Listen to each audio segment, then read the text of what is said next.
Ravi de vous retrouver pour cette nouvelle vidéo. Voltap, guide complet, les nœuds.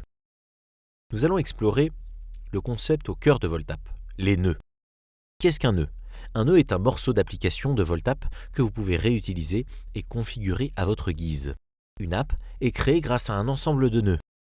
Dans l'arborescence de notre exemple, nous avons un nœud image et un nœud texte. Pour lui rajouter des nouveaux nœuds, il suffit de cliquer sur le bouton « Plus de nœuds » dans la barre d'outils en haut et chercher dans la liste des nœuds celui que l'on souhaite utiliser. Dans cette liste, il existe des nœuds favoris que l'on peut changer. Il y a différentes catégories. Des nœuds d'affichage et d'interface qui vont permettre d'afficher quelque chose de visuel à l'écran, par exemple un texte, une image, un QR code ou un diagramme.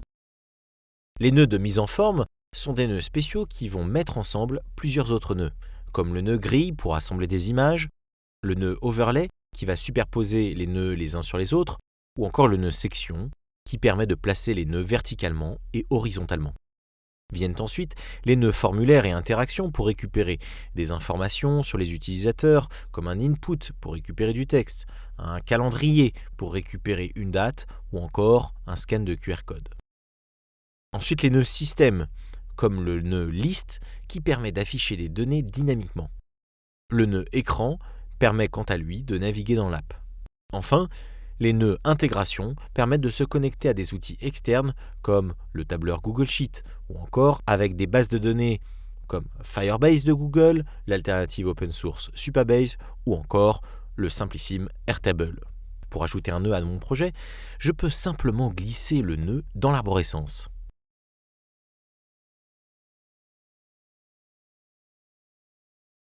Il est également possible de récupérer directement les raccourcis des nœuds favoris en haut de l'arborescence.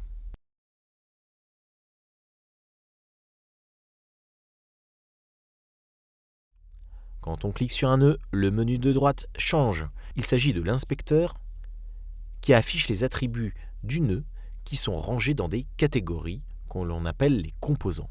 Changeons l'attribut de la valeur du composant placeholder qui affiche le texte d'indication déjà présent dans l'input.